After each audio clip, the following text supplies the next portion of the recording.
Allah pernah mengisahkan kisah Zakaria dan kisah-kisah yang lain, bagaimana mereka dapetin keajaiban dengan cara diam.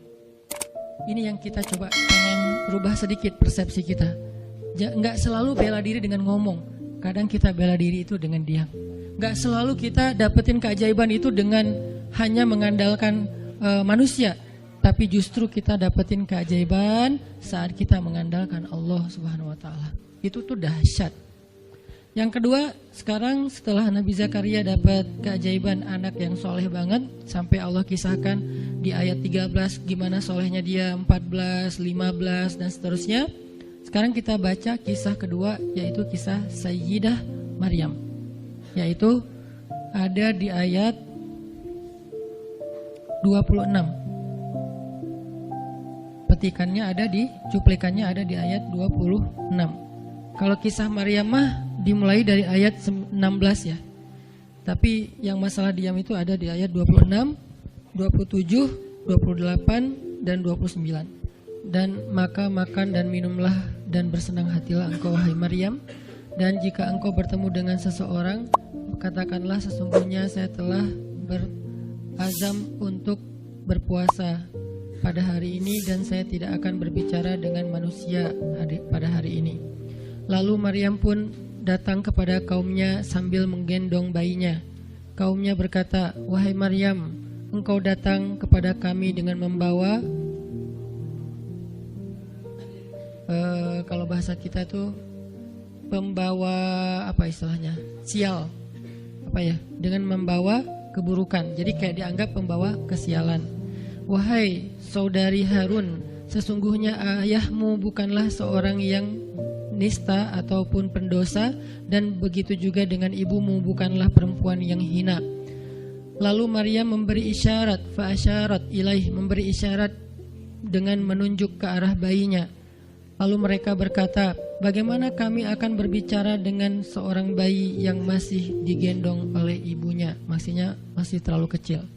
Ini adalah cuplikan adegan Maryam ketika baru pulang kampung. Jadi ceritanya di ayat sebelumnya, ketika kandungan Maryam semakin besar dan nggak bisa disembunyikan dari penglihatan manusia, Maryam pun pergi menjauh ke sebuah tempat yang tidak ada siapa-siapa.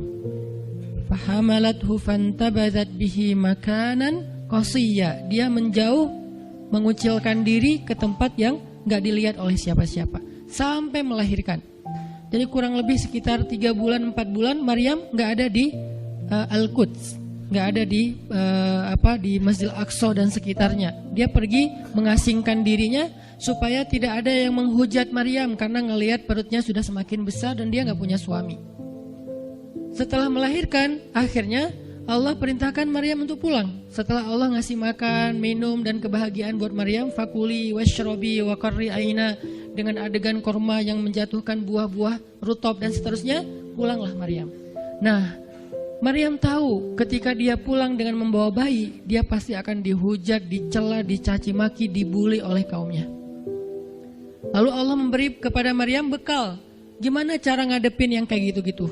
Kata Allah, kalau kamu ketemu manusia, ketemu orang-orang, ketemu kaummu, bilang ke mereka, saya tidak berdebat hari ini. Saya nggak akan berdebat. Jadi dia tetap bisa ngomong, tapi dia bilang, saya nggak akan berdebat. Saya nggak akan bicara dengan siapapun hari ini karena saya sudah bernazar untuk diam. Bilang kayak gitu kepada kaummu. Maka fa'atat bihi qaumaha tahmiluh. Maka datanglah Maryam kepada Al-Quds, kepada kota Al-Quds dengan membawa bayinya yang digendong. Datang. Baru dari ujung kota kelihatan Maryam, muncullah orang-orang Bani Israel semuanya rame di pasar-pasar mereka, semuanya menghadang Maryam. Maryam tiba-tiba dihadang di gerbang kota Al-Quds. Gak boleh masuk kota Al-Quds. Tadinya ada yang satu orang lihat, Maryam, langsung dia datang ke kota, dia umumkan ke semua orang, wahai Bani Israel, perempuan yang hina yang kita cari-cari sekarang sudah datang membawa bayi haramnya, membawa bayi selingkuhnya, membawa bayi hasil zinanya. Akhirnya orang-orang yang ada di Masjidil Aqsa, yang ada di rumah-rumah, yang ada di pasar, semuanya berkumpul di depan gerbang kota, menghalang Maryam masuk. Kebayang gak perasaan Maryam? Padahal dia itu lahir di situ, dia beribadah di situ, ayahnya orang situ, ulama pula, pamannya Nabi pula di situ. Tapi dia sekarang dihadang oleh semua penduduk Al-Aqsa, penduduk Al-Quds, Bani Israel. Ketika Maryam mendekat, mereka mengatakan, "Ya Maryam, laqad ji'ti syai'an fariya." Ini bahasa Al-Quran. Kalau aslinya lebih tercela daripada ini, karena ini bahasa Al-Quran yang tinggi, Allah menggunakan bahasa simbolik saja. Yang terjadi, mereka mencela Maryam. Mereka bilang, "Maryam, kamu pembawa sial. Maryam, kamu perempuan hina. Maryam, kamu tukang zina. Maryam, kamu selingkuh. Maryam, kamu ternyata pelakor, segala macam." Kebayang gak seorang perempuan yang mulia dituduh dengan kata-kata kayak gini? Sedih, pengen jawab, pengen bilang, saya ini gak pernah berbuat dosa. Ini nih Allah yang ngasih kepada saya gak punya suami, dan saya diberikan anak yang suci dan segala macam. Enggak.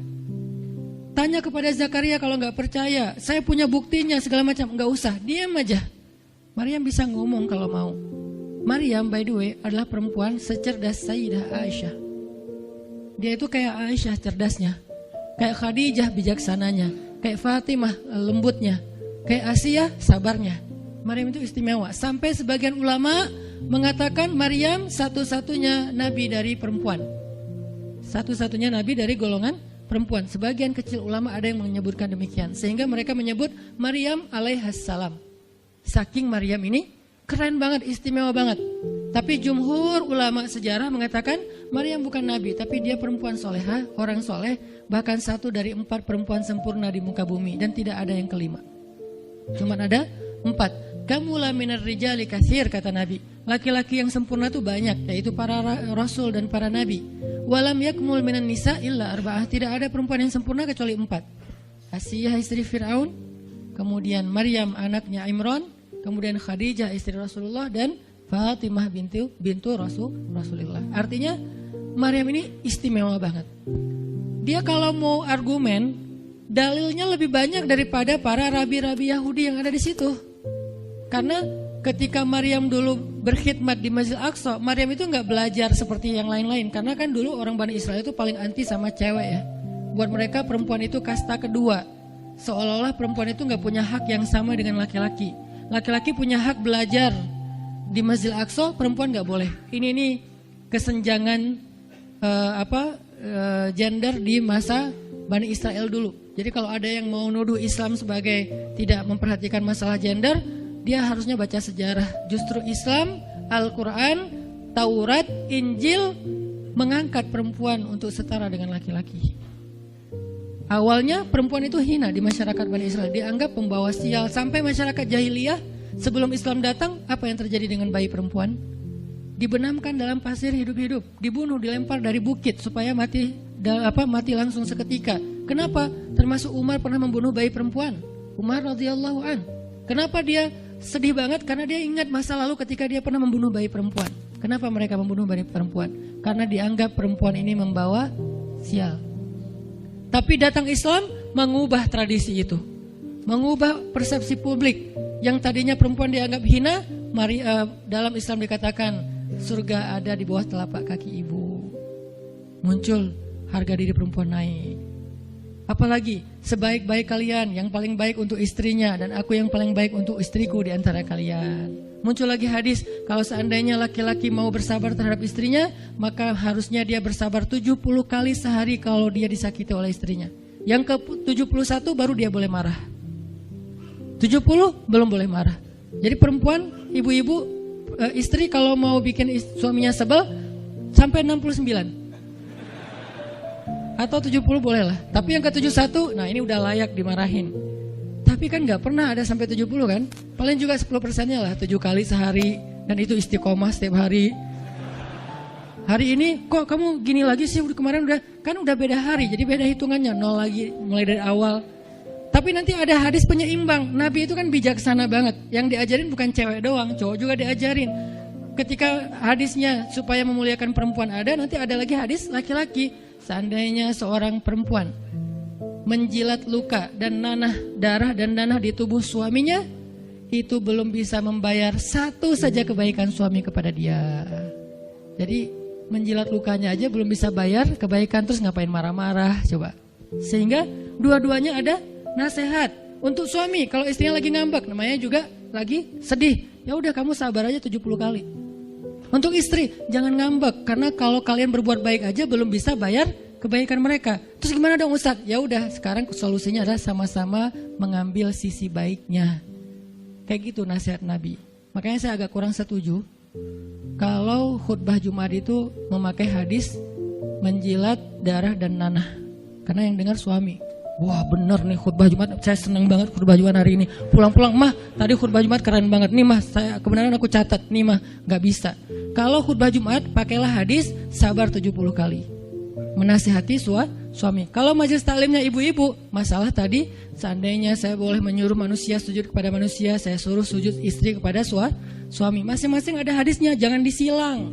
Ini gak bijak dalam ceramah, karena harusnya memberi nasihat yang bisa memperbaiki, bukan menambah tuntutan baru.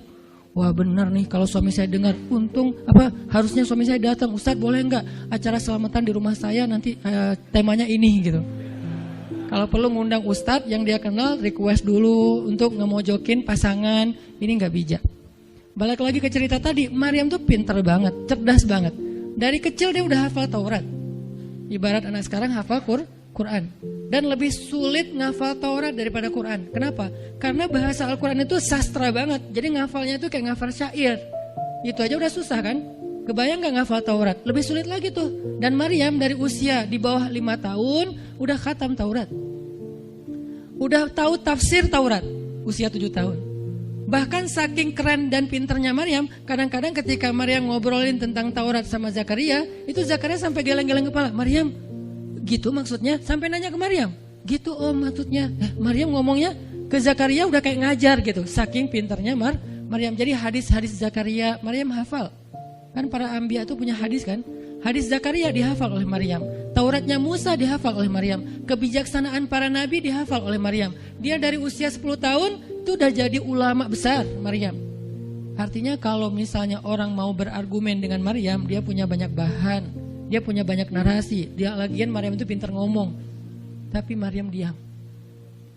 Jadi kalau kita ngerasa pintar ngomong, pintar komen, pintar apa, tetap aja kita punya alasan harusnya kita diam. Karena Maryam yang lebih daripada kita ternyata juga diam. Akhirnya Maryam diam. Dikatakan ya ukhta Harun. Diingatkan lagi dengan kemuliaan keluarga Imran. Ya ukhta Harun ma'akana abuki mra'asau. Wa makanat ummuki bagiya. Ayah kamu itu Imran loh Maryam, kamu gak malu punya bayi di luar pernikahan sementara keluarga kalian itu keluarga baik-baik. Apa kamu tega menyakiti ayahmu, mencoreng nama besar dan nama baik keluarga besarmu, dan seterusnya. Maryam makin luar biasa, panas banget, sedih banget. Dan Maryam itu yang lebih berat lagi teman-teman. Mungkin kalau kita digituin agak kebal ya. Terutama cowok lah. Cowok kalau digituin agak kebal karena emang kurang berperasaan sih kalau cowok ya. Coba lihat dari angle cewek. Cewek itu lebih peka loh dari kita. Kita mah mungkin lebih mudah lah diam. Diomelin, diam aja. Karena kita kan orangnya agak santuy gitu kan. Kalau cewek itu gak bisa gitu. Makanya lihat angle ini dari angle cewek. Kalau tadi Zakaria, sekarang Maryam. Dan Maryam lebih peka daripada semua cewek yang ada di muka bumi. Lebih perasa lagi daripada perempuan yang ada di muka bumi. Sangat-sangat pemalu. Saking pemalunya, ketemu cowok keren, ta'awuz coba. Cewek itu perasaannya lebih dalam daripada kita. Jadi kalau misalnya cewek-cewek, Maryam tuh gak punya, ketemu cowok keren aja dia ta'awuz. Siapa cowok keren yang ditemui Maryam? Jibril. Gabriel loh yang ditemuin. Dan waktu itu Jibril menjelma. Apa? Fatamassala laha basyaran sawiyya. Jibril menjelma sebagai basyaran sawiyya. Allah yang ngomong tuh, cowok keren. Allah yang bilang keren. Kalau kita merasa udah paling keren, menurut Allah biasa-biasa aja. Karena Allah pernah menciptakan Yusuf, Allah pernah menciptakan Muhammad, Allah pernah menciptakan Yahya. Kita merasa paling keren, Allah pernah menciptakan Sarah, perempuan paling keren juga, Aisyah, Fatimah. Jadi buat kita kayak udah kegeeran paling keren se-Bandung gitu kan ya. Menurut Allah mah biasa. Kalau Jibril, Allah sendiri yang bilang dia tuh emang keren. Jibril emang bukan malaikat, tapi kalau ketemu manusia, kecuali para nabi, Jibril itu menjelma sebagai manusia. Supaya tidak terlihat wujud aslinya. Karena gak kuat orang ngelihat wujud aslinya Jibril. Nabi Muhammad aja pertama ngelihat Jibril dengan wujud aslinya pas di Gua Hira itu lari tuh. Takut. Saking ngerinya Jibril tuh. Jangankan manusia, malaikat aja segan sama Jibril. Jibril lewat, malaikat gak berani malaikat. Kenapa saya bilang kok disegani? Allah yang bilang di Al-Quran, dia itu malaikat yang disegani. Dzu mirratin. Dzu mirrah kalau bahasa kita, malaikat yang sangat berwibawa. Sehingga di antara malaikat aja gak ada yang sembarangan bicara sama Jibril. Mau bicara sama Jibril kayak, aduh segan malu gitu malaikat. Cuman gak pakai itu mah Sunda ya. Pokoknya malaikat mah gak berani ngomong sama Jibril saking segannya. Kenapa? Gagah banget wujud aslinya. Ketika dia membentangkan sayapnya, itu sayap menutupi timur dan barat. Jadi matahari, bulan, bintang udah gak kelihatan. Yang kelihatan cuma Jibril dengan keagungannya. Itu belum Allah ya, baru ciptaan Allah. Jibril, salah satu makhluk Allah yang paling agung. Sehingga saking kerennya Jibril, Allah gak menyebutnya dengan nama malaikat. Padahal golongannya malaikat, tapi Allah menyebutnya dengan Ruhul Quds, Roh Kudus, yaitu Jibril. Nah ketika ketemu dengan Maryam, Jibril bermisal itu menjelma sebagai basyaran sawiyah, cowok keren banget. Saking kerennya Jibril, Umar aja terkesima ngeliat Jibril. Pernah Jibril datang ngajarin iman, Islam, ihsan kepada Nabi Muhammad, dan Umar ngeliat Jibril terkesima, gak bisa ngomong, diam aja, benar-benar speechless banget nih Umar. Jibril udah pulang, baru Nabi nanya, Umar tahu gak itu siapa? Hah, apa Rasul? Gitu. Saking masih kayak terkesima, apa Rasul? Tahu nggak barusan siapa? Siapa ya Rasulullah? Saya nggak kenal orang itu, kok keren banget. Kata Rasul, itulah Jibril. Masya Allah, itu Jibril. Ya Alhamdulillah bisa ngeliat Jibril langsung, tahu gitu tadi. Gitu ya. Kalau bahasa kita mah udah langsung pengen foto-foto kan sama Jibril. Kebayang nggak cowok sekarang lihat Jibril? Baru lihat apa artis Korea aja kita udah kayak gimana kan, BTS atau apa, udah segala macam, udah guling-guling, udah gigit jari, baru BTS doang. Kadang-kadang nggak ngeliat BTS langsung, cuma lihat di TV doang, udah aku nggak bisa gini, aku nggak bisa gitu kan ya. Belum ketemu Jibril loh. Jadi nggak ada lah artis sekeren Jibril. Baru Yusuf aja udah pada ngiris tangan, belum malaikat. Sampai ketika cewek-cewek ketemu Yusuf, mereka bilang apa? Ini bukan manusia, ini malaikat. Jadi gantengnya Yusuf tuh bukan ganteng-ganteng apa? Itulah.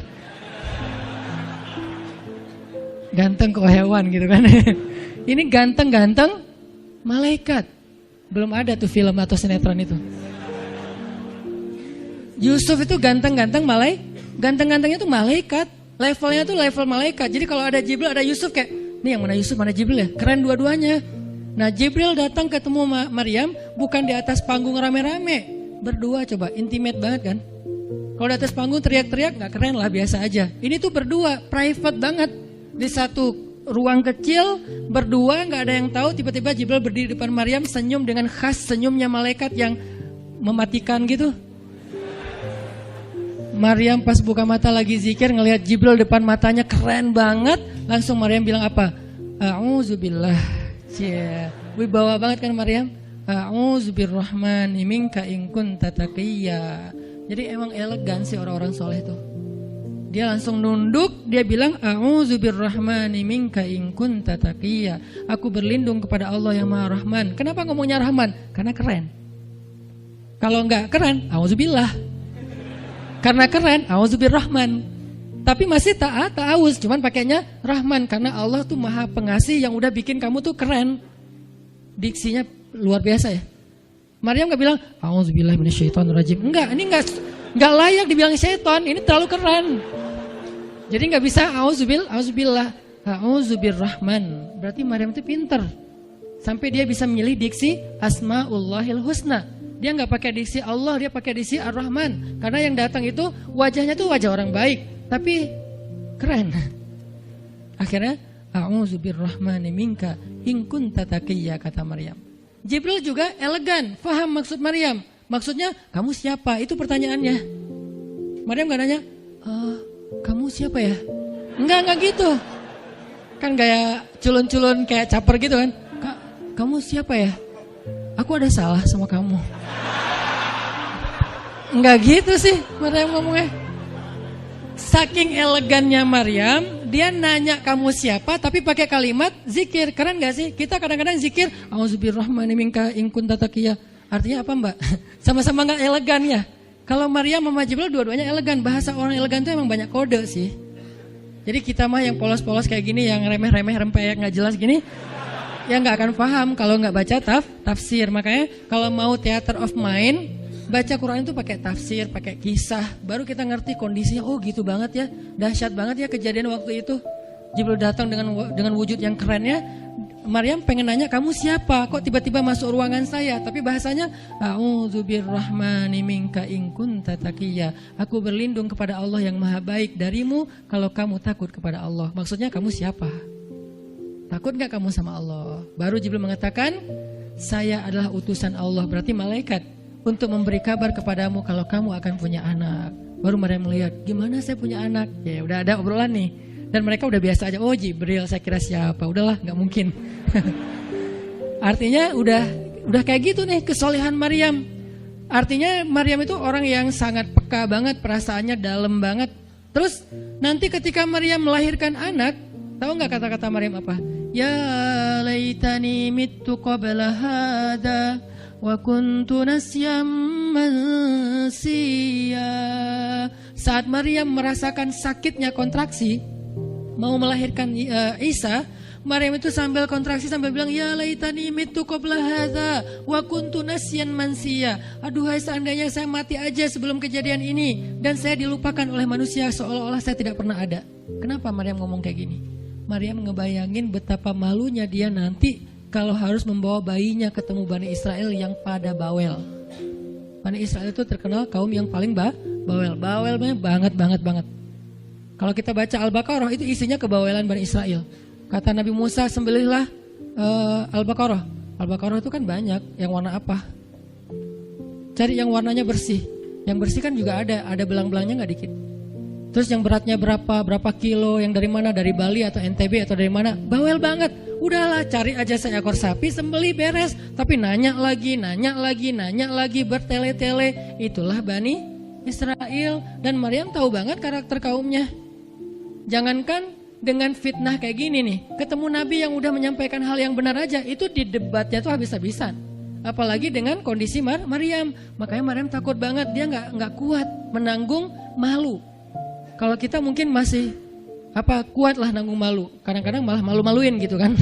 Kalau Maryam nggak kuat nanggung malu, berarti orang yang seperti ini harusnya kan berat banget untuk diam kan, nggak akan kuat diam, harusnya dia ngomong gitu, dia belain diri. Tapi Maryam itu sisi lainnya adalah perempuan yang mukminah, siddiqah, sangat yakin sama Allah.